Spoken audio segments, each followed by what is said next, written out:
முடிச்சிட்டு எல்லாரும் சொல்ற மாதிரி வீட்டுக்கு தான் போவேன். நான் பொதுவாவே வீட்லயே இருக்கக்கூடிய ஆள் தான், வெளில சுத்துற ஆள் கிடையாது. சோ வீட்டுக்கு போயிட்டு நான் போகக்கூடிய ஒரு இடம்னா ஒரு டெம்பிள் போலான்னு பிளான் பண்ணி வச்சிருக்கேன். அது ட்ரெக் பண்ணி போகணும். ட்ரெக் பண்ணி போகணுமா? எங்க இருக்குது அது? திருவண்ணாமலை பக்கத்துல பர்வதமலை. பர்வதமலை. சோ அங்க போவேன். மேல நடந்து போகணுமா? ஆமா, ட்ரெக் பண்ணி போகணும். ஒரு 4 hours ஆகும். 4 மணி நேரம். ஹாய், எல்லாருக்கும் ஒரு பெரிய வணக்கம். நான் தான் பவித்ரா பேசுறேன். ரீசெண்டா வந்து நான் பர்வதமலை போயிருந்தேன். அண்ட் பிக் பாஸ்ல இருக்கும் போதே நான் சொல்லியிருந்தேன் இந்த மாதிரி பர்வதமலை போறேன் அப்படின்னு சொல்லிட்டு. கொஞ்சம் டைம் ஆயிடுச்சு.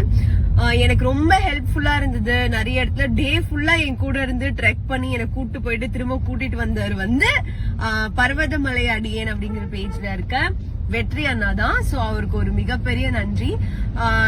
ஏன்னா கொஞ்சம் டைம் மட்டும் என்னால கரெக்டா கோஆர்டினேட் பண்ண முடியல. அதனால நான் இந்த டைம் வர கூட்டிட்டு போக முடியுமா அப்படின்னு அவர்கிட்ட ஒரு சின்ன ரிக்வஸ்டா தான் கேட்டிருந்தேன். உடனே அவர் வந்து கூட்டிட்டு போற தயவு செஞ்சு வாங்கன்னு நல்லா என்ன ஃபுல் டே வந்து பாத்துக்கிட்டாங்க. அவங்க வீட்டுல இருக்க எல்லாருமே ரொம்ப ஸ்வீட்டா சாப்பிட்டு போங்க, வீட்டுல இருந்துட்டு போங்க, அந்த மாதிரிதான் நிறைய என்ன வந்து பத்திரமா பாத்துக்கிட்டாங்க. அண்ட் பர்வதமலையில வந்து நிறைய வாலண்டியர்ஸ் தேவைப்படுறாங்க.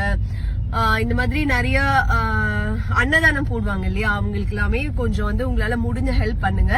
நான் எப்போ போனாலுமே என்னால என்ன முடியுமோ அதை நான் பண்ணிருக்கேன். சோ இது பண்ணீங்கன்னா கொஞ்சம் ஹெல்ப்ஃபுல்லா இருக்கும் எல்லாருக்குமே. அண்ட் ஒரு பெரிய தேங்க்ஸ் வெற்றி அண்ணாக்கும் உங்களோட ஃபேமிலிக்கும். So thank you so much.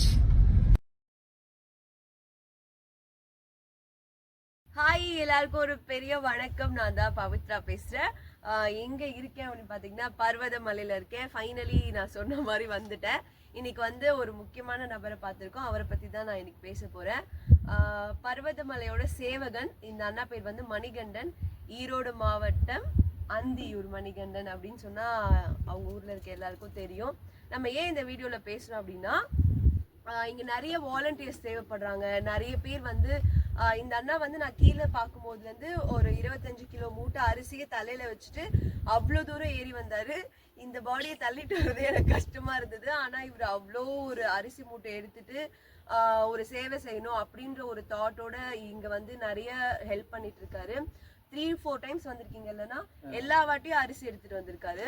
So இந்த மாதிரி வரவங்களால அரிசி தூக்கிட்டு வர முடியல அப்படின்னாலும் நீங்க வந்து இங்க ஹெல்ப் பண்ணீங்க இல்லை ஏதாவது கேட்குறீங்க அப்படின்னா இங்க இருக்கவங்களுக்கு ஒரு பெரிய ஹெல்ப்ஃபுல்லா இருக்கும் அப்படின்னு நான் ஃபீல் பண்றேன்.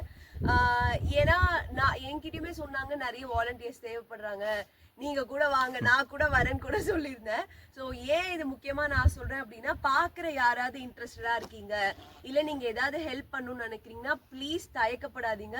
இந்த அண்ணாவோட நம்பர் கூட நான் கொடுக்குறேன். நீங்க அப்படி பண்ணணும் ஏதாவது செய்யணும்னு நினைக்கிறீங்கன்னா இவருக்கு கூட நீங்க கால் பண்ணி கோஆர்டினேட் பண்ணிக்கோங்க. கண்டிப்பா நம்பி நீங்க வந்து இதை பண்ணலாம். So thank you so much. நன்றி. ஷோ முடிச்சிட்டு எல்லாரும் சொல்ற மாதிரி வீட்டுக்கு தான் போவேன். நான் பொதுவாவே வீட்லயே இருக்கக்கூடிய ஆள் தான், வெளில சுத்துற ஆள் கிடையாது. சோ வீட்டுக்கு போயிட்டு நான் போகக்கூடிய ஒரு இடம்னா ஒரு டெம்பிள் போலான்னு பிளான் பண்ணி வச்சிருக்கேன். அது ட்ரெக் பண்ணி போகணும். ட்ரெக் பண்ணி போகணுமா? எங்க இருக்குது அது? திருவண்ணாமலை பக்கத்துல பர்வதமலை. பர்வதமலை. சோ அங்க போவேன்.